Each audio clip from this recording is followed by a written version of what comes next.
আমাদের এই পৃথিবী বা এই মহাবিশ্বটা সৃষ্টি হলো কেমন, এটা বিগ ব্যাং থিওরি এটা ব্যাখ্যা করে। অ্যাকচুয়ালি বিগ ব্যাং থিওরি যেটা ব্যাখ্যা করে সেটাই অ্যাকচুয়ালি হয়েছে, এরকম কোনো প্রপার এভিডেন্স নাই। তবে যে যতগুলো বিচ্ছিন্ন এভিডেন্স আছে সবগুলো একত্রে করলে এরকম একটা হওয়ার চান্সই বেশি দেখা যায়। তো সেদিকে যেটা যেটা চান্স বেশি সেটা নিয়ে আজকে ডিসকাস করব, যে পুরা মহাবিশ্ব যত শক্তি গ্যাদার করে সবগুলো একটা বিন্দুতে, জাস্ট একটা সিঙ্গুলার পয়েন্টে পুঞ্জীভূত ছিল। তারপর সেই পয়েন্ট থেকে একটা মহাবিস্ফোরণ ঘটে, এটাকে আমরা বিগ ব্যাং থিওরি বলি অ্যাকচুয়ালি। এই বিস্ফোরণটা ঘটে, এই বিস্ফোরণ ঘটার পরে মানে এই বিস্ফোরণটা যে ঘটে এটা খুবই কম সময়ের মধ্যে, যে ধরেন 1 সেকেন্ডের কয়েক হাজার কোটি ভাগের 1 ভাগ বা এরকম, মানে এত কম সময় আর কি। তারপরে এটা ধীরে ধীরে এক্সপ্যান্ড করতে থাকে, আর ওখানে যে সমস্ত শক্তিতে একটা বিন্দুতে কেন্দ্রীভূত ছিল সেই সমস্ত শক্তি এক্সপ্যান্ড করার মাধ্যমে একটা বিস্ফোরণের মাধ্যমে চারদিকে ছড়ায় পড়ে।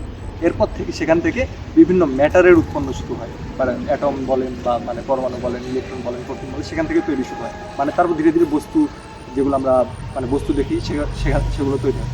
তার মধ্যে শক্তি থেকে ভর তৈরি হচ্ছে অ্যাকচুয়ালি, মানে শক্তি থেকে আমরা থেকে এম পাচ্ছি, শক্তি আর ভর তাহলে কনভার্সন হয়।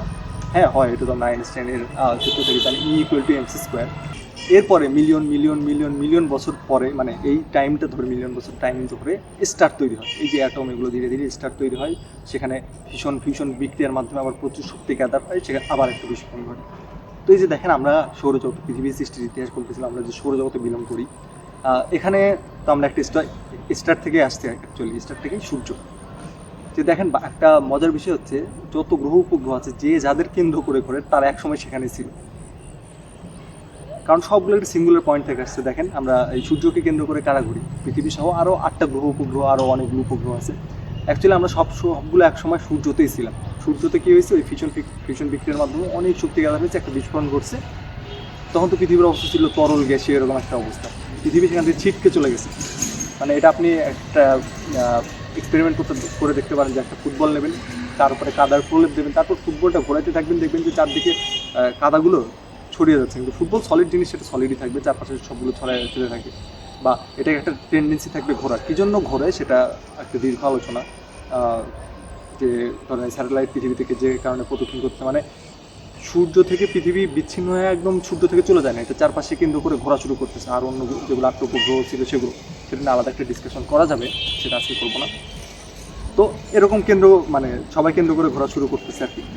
যেমনটা দেখেন যে চাঁদ পৃথিবীকে কেন্দ্র করে ঘোরে, বা এরকম প্রত্যেকটা গ্রহেরও অনেকগুলো করে উপগ্রহ আছে।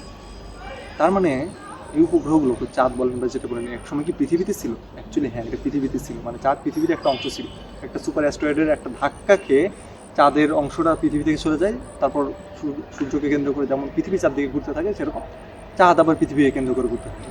এখন ধরেন যে কোনো একটা সংঘর্ষ হলো চাঁদের সাথে কোনো একটা অ্যাস্ট্রয়েডের, তাহলে সেখান থেকে যেটা চাঁদ থেকে যে অংশ বের হয়ে যাবে সেটা আবার কী করবে, চাঁদকে কেন্দ্র করে ঘুরতে থাকে। এটা তো বুঝলাম যে এই পৃথিবীর সৃষ্টিটা কেমন হইলো, মানে খুবই সরলীকরণ করে, খুবই সোজাসাপটাভাবে আছে। বিষয়টা অবশ্যই এত সহজ ছিল না, এটা অনেক অনেক বেশি জটিল। এখন কথা হচ্ছে, এই যে পৃথিবী দেখেন বা যতগুলো গ্রহ উপগ্রহ দেখেন, সবাই দেখে গোল। এই গোলটা কেন হচ্ছে? মানে এটা তো চতুর্ভুজ বলেন, পঞ্চভুজ বলেন, ত্রিভুজ বলেন, বিভিন্ন শেপের হয়ে যাবে, তো সবাই একটা গোলাকার শেপে আছে।